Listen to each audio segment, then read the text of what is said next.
जय बाबा वैद्यनाथ। हर हर महादेव। नमस्कार दोस्तों, मैं पूजा झा आप सबका अपने चैनल में बहुत स्वागत करती हूँ। आज इस वीडियो में 24 दिसंबर को पड़ने वाले रवि प्रदोष व्रत की कथा, प्रदोष काल का पूजा मुहूर्त जानेंगे।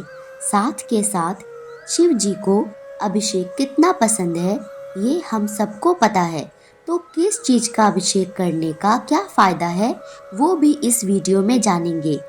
बने रहिए अंत तक। इस समय मार्गशीर्ष मास चल रहा है। मार्गशीर्ष मास का हिंदू धर्म में बहुत अधिक महत्व होता है। मार्गशीर्ष मास का दूसरा प्रदोष व्रत 24 दिसंबर को है और साथ ही यह इस साल का अंतिम प्रदोष व्रत भी है।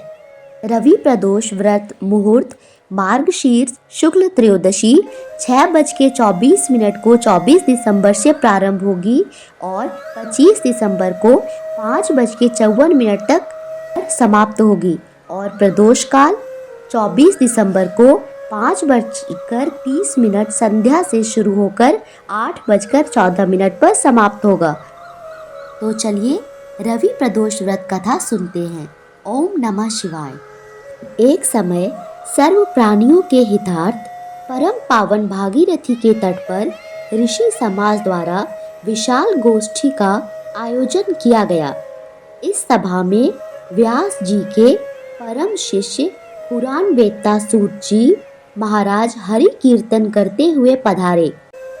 सूत जी को आते हुए देखकर शौनकादिक 88,000 ऋषि मुनियों ने खड़े होकर दंडवत प्रणाम किया। महाज्ञानी सूत जी ने भक्ति भाव से ऋषियों को हृदय से लगाया तथा आशीर्वाद दिया। विद्वान ऋषिगण और सब शिष्य आसनों पर विराजमान हो गए। शौनकादि ऋषि ने पूछा, हे पूज्यवर महामते, कृपया यह बताने का कष्ट करें कि मंगलप्रद कष्ट निवारक यह व्रत सबसे पहले किसने किया और उसे क्या फल प्राप्त हुआ। श्री सूत जी बोले, आप सभी शिव के परम भक्त हैं। आपकी भक्ति को देखकर मैं व्रती मनुष्यों की कथा कहता हूँ, ध्यान से सुनो। रवि प्रदोष व्रत की कथा के अनुसार एक गांव में अति दीन ब्राह्मण निवास करता था। उसकी साध्वी स्त्री प्रदोष व्रत किया करती थी। उसे एक ही पुत्र रत्न था। एक समय की बात है, वह पुत्र गंगा स्नान करने के लिए गया। दुर्भाग्यवश मार्ग में चोरों ने उसे घेर लिया और वे कहने लगे कि हम तुम्हें मारेंगे नहीं, तुम अपने पिता के गुप्त धन के बारे में हमें बतला दो। बालक दीन भाव से कहने लगा कि बंधुओं, हम अत्यंत दुखी दीन हैं, हमारे पास धन कहाँ है। तब चोरों ने कहा कि तेरे इस पोटली में क्या बंधा है। बालक ने निसंकोच कहा कि मेरी माँ ने मेरे लिए रोटियां दी है। यह सुनकर चोरों ने अपने साथियों से कहा कि साथियों, यह बहुत ही दीन दुखी मनुष्य है, अतः हम किसी और को लूटेंगे। इतना कहकर चोरों ने उस बालक को जाने दिया। एक बरगद का पेड़ था। वह बालक उसी बरगद के वृक्ष की छाया में सो गया। उसी समय उस नगर के सिपाही चोरों को खोजते हुए उस बरगद के वृक्ष के पास पहुँचे और बालक को चोर समझकर बंदी बना राजा के पास ले गए। राजा ने उसे कारावास में बंद करने का आदेश दिया। ब्राह्मणी का लड़का जब घर नहीं लौटा तब उसे अपने पुत्र की बड़ी चिंता हुई। अगले दिन प्रदोष व्रत था। ब्राह्मणी ने प्रदोष व्रत किया और भगवान शंकर से मन ही मन अपने पुत्र की कुशलता की प्रार्थना करने लगी। भगवान शंकर ने उस ब्राह्मणी की प्रार्थना स्वीकार कर ली। उसी रात भगवान शंकर ने उस राजा को स्वप्न में आदेश दिया कि वह बालक चोर नहीं है, उसे प्रातःकाल छोड़ दो, अन्यथा उसका सारा राज्य वैभव नष्ट हो जाएगा। प्रातःकाल राजा ने शिवजी की आज्ञा अनुसार उस बालक को कारावास से मुक्त कर दिया। बालक ने अपनी सारी कहानी राजा को सुनाई। सारा वृतांत सुनकर राजा ने अपने सिपाहियों को उस बालक के घर भेजा और उसके माता पिता को राज दरबार में बुलाया। उसके माता पिता बहुत ही भयभीत थे। राजा ने उन्हें भयभीत देखकर कहा कि आप भयभीत न हो, आपका बालक निर्दोष है। राजा ने ब्राह्मण को 5 गांव दान में दिए, जिससे कि वे सुखपूर्वक अपना जीवन व्यतीत कर सके।